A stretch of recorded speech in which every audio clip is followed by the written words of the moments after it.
What is going on, everybody? Welcome back to the channel. My name is Mark. I am the Toy Sheik.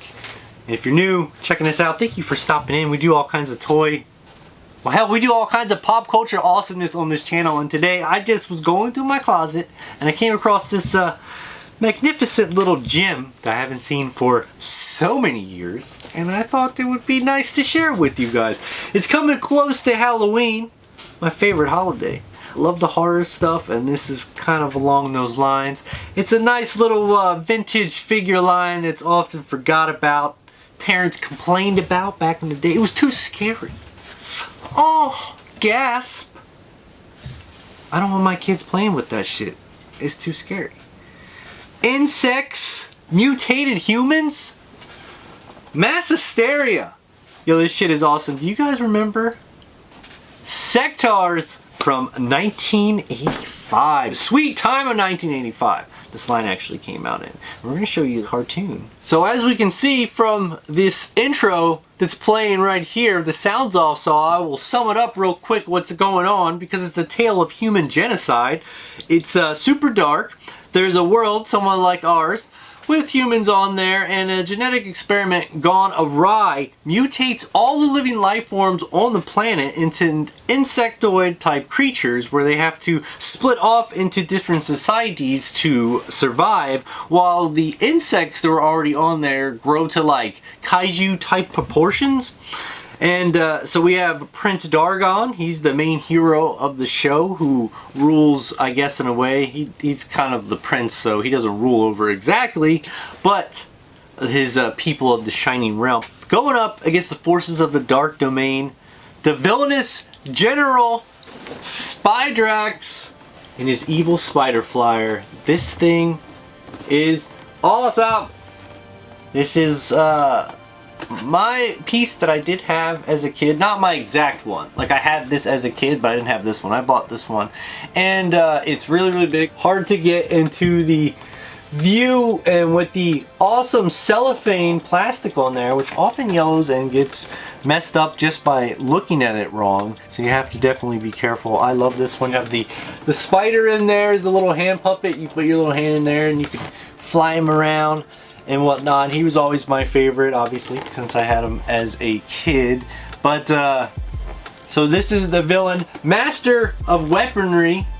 He uses his venom-tipped whip made from the antennae of the legendary and feared beast, the Triceralon, apparently in the lore, while Dargon uses poison darts that knock you out.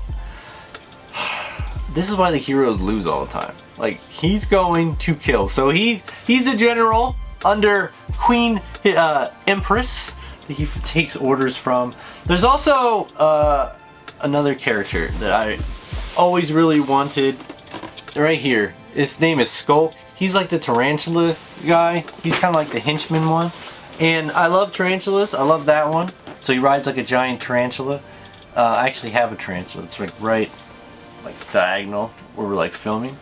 Very old. This year will be 24 years old, actually. So pretty crazy. So Sectaurs came out in 1985, and it was, like I said, short-lived, 7-inch line of figures. It didn't really fit in with any of the figures back then. I guess like Thundercats, they would have been like around that size, but I don't know if they came out a little bit later. But so they came out around the time where it was a little bit spicy on the racks, you know? G.I. Joe, Motu, Transformers, all the big names were out there. This is like kind of like a mid-tier line, kind of like Crystar, Dungeons & Dragons, like trying to get a little bit of money, a little bit of crumbs, but they were double the price of Motu and triple the price of G.I. Joe. So, like their 5-episode series, they didn't last very long. So you only get one series of this, unfortunately. There was a second series planned, and some of those figures did get into the hands of some hardcore collectors. Shout out to Killer Carp on Instagram. He's got some awesome stuff, and he had a lot of these really awesome pieces that were never produced. So they had a huge playset that people, it's kind of one that people actually love to try to track down. It's called the Hive, and you can see the picture of it right here. It's massive.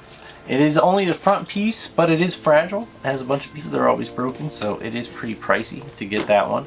They also did release these figures over in the UK and stuff in closed style box, so artwork and whatnot on them, and they weren't open with the cellophane and whatnot. Man, this thing is so cool looking. It just when you see it in person, like, it displays like so well. Really nice shape. Still sealed. The tape on the sides has come undone from years of age. The tape has just disappeared. It doesn't even exist there anymore. But this is one of my oldest pieces. I remember I paid $250 I think for this. I saved up to get this, and this was like a long time ago when 250 bucks for a toy was like pretty crazy, because turtles and stuff were still not going for any amount of money. So this was definitely a piece that I really wanted, in great shape. So excited to get that one. And what happened to this line? What happened indeed? Well, just like a lot of all of our favorite lines that have gotten revival, Sectaurs also has gotten a revival a couple times actually. First time being by Vintagetoys maybe a couple years ago, but they were done in the 3.75 inch like G.I. Joe size format. Very detailed, very cool figures. I heard a lot of people like those ones. I did not go in on them. It was a Kickstarter. They did have about 1.5 waves, so they had a first wave and a reprint wave, a second wave planned, but that was also canceled and you couldn't fill out the team there either. But thankfully, new company Nacelle jumped in just recently and started making the figures in the 7-inch format again, so you can actually use those figures to play with your old vintage figures. And they do have an unreleased, the female Stellara, I believe her name is, done in the vintage style, so you can finally get her. Those I think are shipping soon, because they had pre-orders for the summer release, and I haven't seen them just yet, so any day now. They are $40 each, and they look pretty cool. Nacelle's a good company. They make Biker Mike from Mars. They have Cowboys New Mesa coming out, so definitely a company to keep an eye on as well. So there you go. Very cool. Awesome to look at this. Yeah, like I said, really cool artwork on it. Awesomeness all around. I wish you guys could see it better, but thought I'd share it really quick. So just a quick one. Hope you guys enjoyed it. Hit that like button if you did, and let me know if you had any of these figures when you were a kid, or if you remember seeing this one, at least this creepy one. Maybe your parents were like, I'm not getting that thing for you. My parents were like, yes, we are going to get that thing for you. I was very much into bugs, and so this definitely had some attachment with it. That's why I like the villains. I don't like the heroes. They're lame. With this giant horsefly that Dargon flies. That literally looks like a horsefly. And those things are mean though. Those things are mean. But anyways, thank you for watching all the way to the end. Much appreciated, guys. Hit that like button, hit that subscribe button, and come back for more. And as always, my name is Mark. I'm a Toy Chic. Mad love. Geek out. See you guys. That is not how a bee sounds.